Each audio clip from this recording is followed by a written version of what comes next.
આકાશવાણી ભુજ સમાચાર આરતી ભટ્ટ વાંચે છે.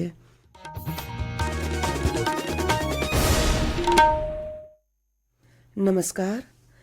કેન્દ્રીય નવીન અને પુનઃ પ્રાપ્ય ઉર્જા મંત્રી પ્રહલાદ જોશીએ ગઈકાલે જણાવ્યું હતું કે ગાંધીનગરમાં યોજાયેલી રિન્યુએબલ એનર્જી ઇન્વેસ્ટર મીટની ચોથી આવૃત્તિમાં રોકાણકારોએ 2030 સુધીમાં પુનઃ પ્રાપ્ય ઉર્જા પ્રોજેક્ટમાં કુલ 32,45,000 કરોડના રોકાણની પ્રતિબદ્ધતા વ્યક્ત કરી હતી.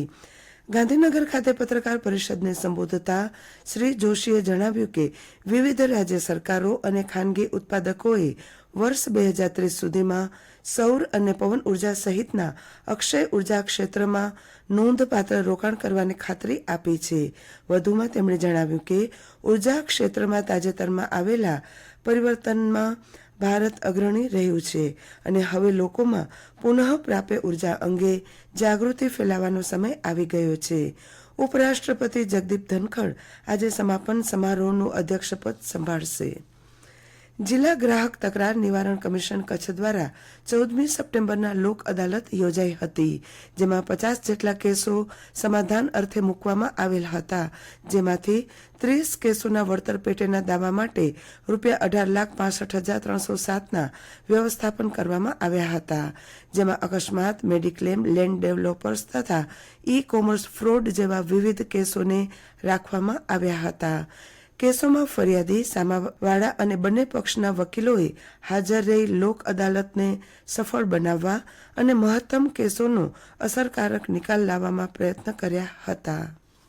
દેશના પ્રધાનમંત્રી નરેન્દ્ર મોદીના વિઝન અનુસાર ગઈકાલે ભુજ તાલુકાના માધાપર ગામ ખાતે આવેલા સર્વોદય રમતગમત સંકુલમાં એક પેડ માં કે નામ અંતર્ગત વૃક્ષારોપણ કાર્યક્રમનું આયોજન કરવામાં આવ્યું હતું. વન વિભાગ દ્વારા આયોજિત આ વૃક્ષારોપણના કાર્યક્રમ જિલ્લા કલેક્ટર અમિત અરોરાના અધ્યક્ષ સ્થાને યોજાયો હતો. અમિત અરોરાએ જણાવ્યું હતું કે બાયોડાયવર્સિટી પૃથ્વી માટે ખૂબ જ જરૂરી છે. કચ્છની જૈવ વિવિધતાનો વારસો જાળવવા માટે કચ્છના દરેક લોકોએ સહયોગ આપવા તેમજ વૃક્ષો વાવી તેનો ઉછેર કરવા સંદેશ જિલ્લા કલેક્ટરશ્રીએ પાઠવ્યો હતો. વન વિભાગના સહયોગથી અર્બન ફોરેસ્ટ મોડેલથી 2000 રોપાઓના વાવેતરનું આયોજન કરવામાં આવ્યું હતું. મિની તરણેતર તરીકે ઓળખાતા મોટા યક્ષનો મેળો 22મી સપ્ટેમ્બર રવિવારથી યોજાશે. તેની તૈયારીઓને આખરી ઓપ આપવામાં આવી રહ્યો છે.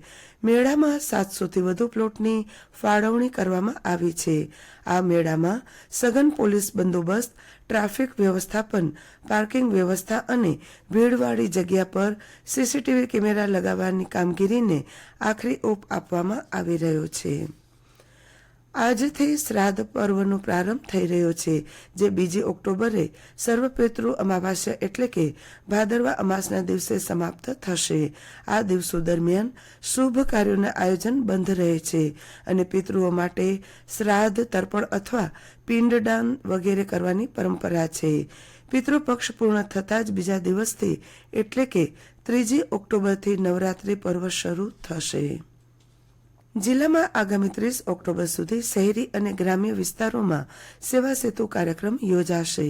આ 10મા તબક્કાના સેવા સેતુ કાર્યક્રમનો વધુમાં વધુ લોકોને લાભ લેવા જિલ્લા કલેક્ટરે અપીલ કરી છે. આ કાર્યક્રમનો પ્રારંભ સ્વચ્છતા હી સેવાના અભિયાન સાથે માનકુવા ખાતેથી કરાયો હતો, જેમાં આ વિસ્તારના લોકોને 13 વિભાગની 55 જેટલી સુવિધા અંગે લોકોને માહિતી આપવામાં આવી હતી. પૂર્વ કચ્છમાં ગેરકાયદેસર ખનીજ પરિવહન કરતા વધુ 5 ડમ્પરને ખનીજ વિભાગ દ્વારા જપ્ત કરવામાં આવ્યા હતા, જેમાં રાપર તાલુકાના નીલપર, લાકડિયા, બાદરગઢ અને ગાંધીધામના શેણાઈ ખાતે આ અંગે કાર્યવાહી કરવામાં આવી હતી. જિલ્લામાં ભાદરવી તાપનો પ્રભાવ સતત વધતો જોવા મળી રહ્યો છે. ભુજ 34.7 ડિગ્રી તાપમાન સાથે રાજ્યમાં 3જા નંબરનું ગરમ મથક બન્યું હતું. આ સાથે સમાચાર બુલેટિન પૂરું થયું. નમસ્કાર.